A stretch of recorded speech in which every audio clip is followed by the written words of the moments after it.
Hi. Well, today's letter to the Advocate that they won't print. They're not going to print one. They're never going to print one. Why? Because truth doesn't sell. Hard facts doesn't sell. Why? Because it doesn't push the narrative. It's entitled, Whose Truth? Since the advent of multiple truths, we have created a toxic societal telephone game. By removing the lawful oath and honorary code of conduct of office, we have thrown the baby out with the bathwater. It is no longer what is right, true, factual, or complete that governs our society. It is what you can convince others to believe, either by withholding facts and evidence, being willfully ignorant, obscuring jurisprudence, confusion to get a desired outcome, confession under duress, or the many forms of bribery, from cash, compromising photos, charges dropped, separation from family, discarded, lost evidence, to taking advantage of mental, academic, psychological inferiority and fear. Our social cohesivity has been socially engineered to accept the fear of imaginary boogeymen, to surrender our critical mind and grip on reality. There is no such thing as journalism anymore. It has been hijacked and turned against us to push a narrative-driven agenda. Example, a story in the Advocate newspaper the other day. A party reveller was caught with scissors on New Year's Eve. Now, without the rest of the facts, I guess we will never know if that was a weapon or just a tool for a purpose like procuring their medicinal marijuana, or even if they were homeless. Try being homeless without some basic tools and see how you go. So how many homeless people now are going to be unfairly targeted because they might have a pocket knife or a pair of scissors or a tomahawk? Something that you need, basic tools that you need to pitch a tent and to clear a little area for the, so you got somewhere nice to sleep for the night. There's some basic tools that you just need, you can't do without when you're homeless, especially for any period of time.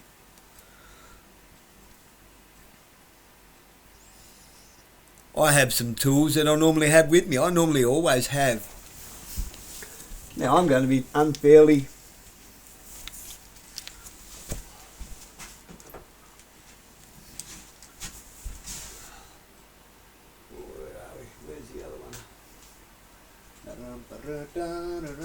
here it is. I'm going to be unfairly persecuted, litigated and harassed. Well, to avoid that now,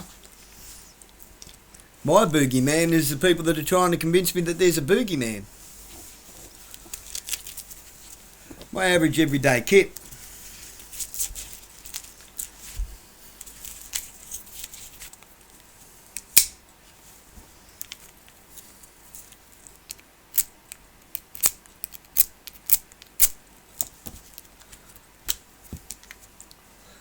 Vaseline rubbed cotton wool. Why? Organic fire starter. What do I light fires for? What do I need a pocket knife for? What do I need a flint and rod for? I don't know. Why would I need band-aids and gauze in my wallet? Why would you need a handkerchief? Why do you need a belt? Other than to hold up your pants. Situational preparedness, that's why. Especially in today's day and age, you never know what's going to happen, do you? Like everywhere, it's like that. Why? I just told you why. We're afraid of an imaginary boogeyman. We think that there's Muslims out to get us. We think all sorts of ridiculous, retarded things. We think the crime's out of control. Well, it kind of is, but it kind of isn't. We now have instant access to everything that we want to look for while doom scrolling. And that's taken advantage of. Why?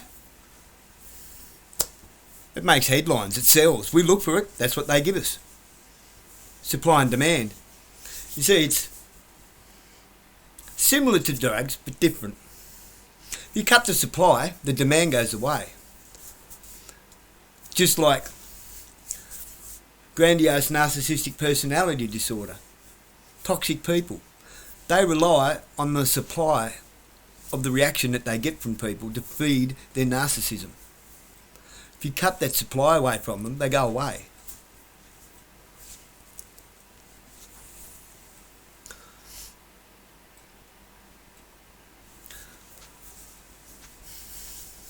Because we're doom scrolling looking for that, and we're reacting to it, and believe me, there's a narrative-driven agenda and an agenda-driven narrative. There's a whole bunch of stuff that they want us to ask for.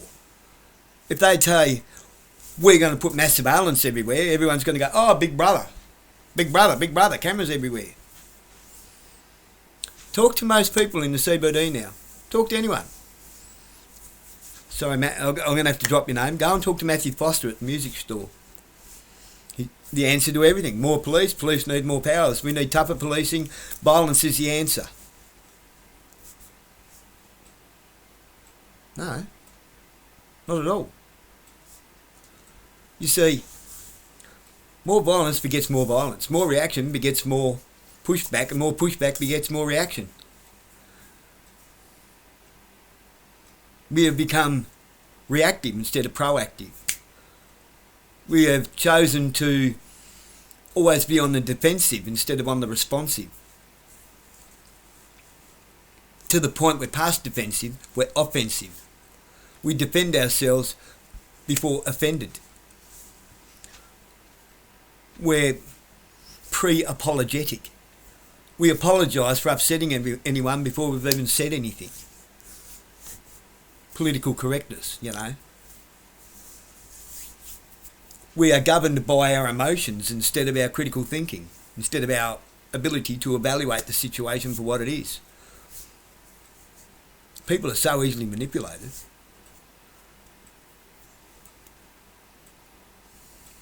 You can turn anything backwards, upside down and inside out in any situation if you respond accordingly.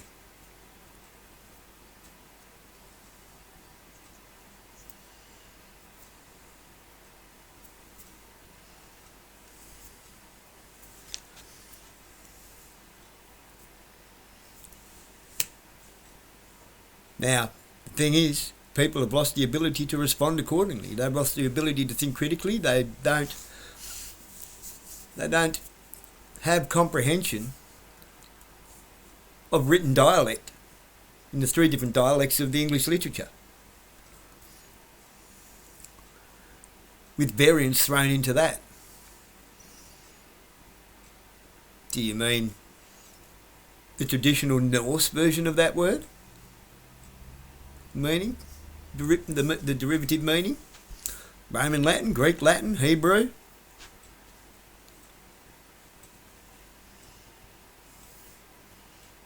Rhyming Cockney? The Queen's English, lay terms? Legalese, you know, the corporate English?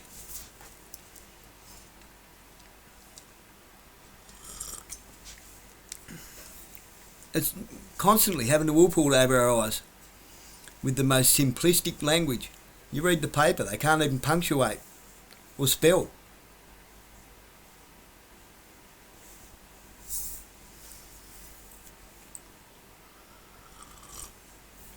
And most people don't see that it baffles me. It baffles me how most people don't see what the actual narrative is within the story. Most people don't see that it's a false trail. It's a manipulative story to get us to hop up and down about a nothing burger. Fancy the Advocate newspaper telling the world that the police are now opening an investigation into a house that burnt down on New Year's Day that the fire services have reason to suspect that it was lit on purpose. Well done, advocate. You've just completely perverted the course of investigation there. As if all the evidence hasn't all been dirtied up by now, messed around with. They're going to be like rabbits with mixo running around in circles. They'll never get to the bottom of that one now. But that can also be a narrative too. Whose house was it? Was it an insurance scam? Was it a friend's? Well, printing that in the paper perverts the course of justice. I guess we'll never know. So, if the police can't prove that it was lit on purpose, they'll get their insurance money, won't they? Who knows? Why? Because of the advent of his truth, her truth, their truth, everyone's truth. All the truth except the God's honest truth. By removing fear of God's judgment from society, whether you believe in God or not, I'm not Bible thumping you. But by removing the fear of God from our society, you see, even atheists refuse to swear on the Bible in court if they're going to tell a lie, don't they? They'd rather make a promissory oath, a promissory affirmation. Why? What have you got to fear if you don't believe in God? Take the oath. Something in there tells you not to do it, doesn't it?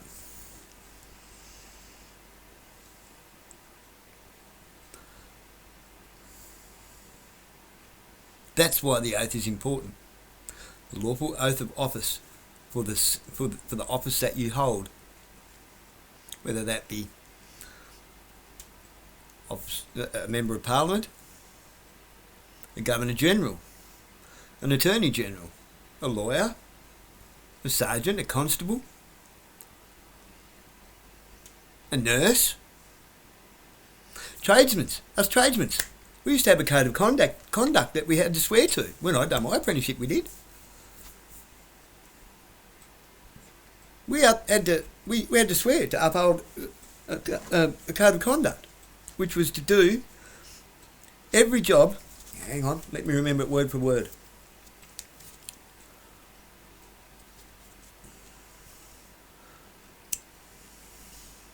It did. There's a panel beater. There was a code of conduct that I had to make a promise to undertake and complete every job in my career in this industry, something like that. To complete every job that I undertake to the best of my abilities and to at least a higher standard and as high a standard as factory or better. In other words, everything you do has to be as good as it came out the factory or better. No, you wasn't allowed to do it worse. Why? Australian safety standards. For the preservation of life. To not create a statistic on wheels, a death trap for somebody. Just because something looks pretty doesn't mean it was a good job. It's amazing what you can do with barn dough. Just ask Pimp My Ride with their plywood tubs.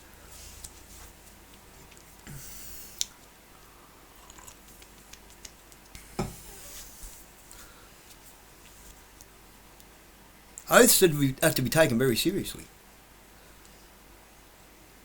because they hold you to a certain standard of honesty, integrity, truthfulness, pride of workmanship, how you conduct yourself in private and in public.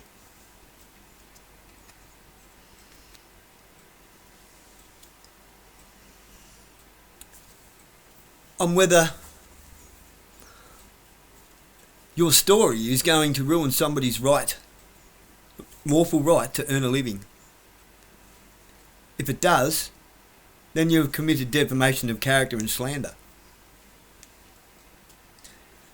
if you have not had express permission to write that story. Nobody understands the law anymore, let alone comprehends it. Trespass. If an intruder comes into your house and you protect your property and they get hurt, they've trespassed against you, but you hurt them physically. What's happened in your house? Well, nothing's missing. You've had a scuffle when they got hurt.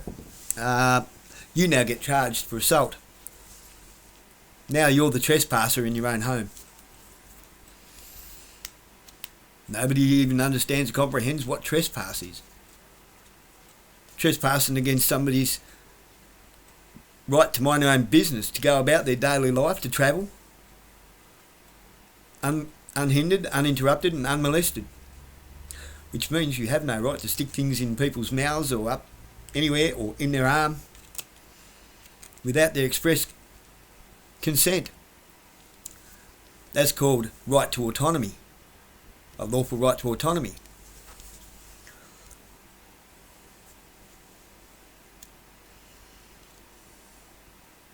Nobody stands up for their rights anymore. They're not government loaned privileges. They are your rights to keep. Not to hand over to somebody else. They're yours to keep. And if you don't fight for them, you deserve to lose them. Benjamin Franklin. It was Benjamin Franklin, I believe it was. He who would surrender their freedoms and liberties for a little bit of temporary security and safety deserve neither. And nor will they have it. Hello?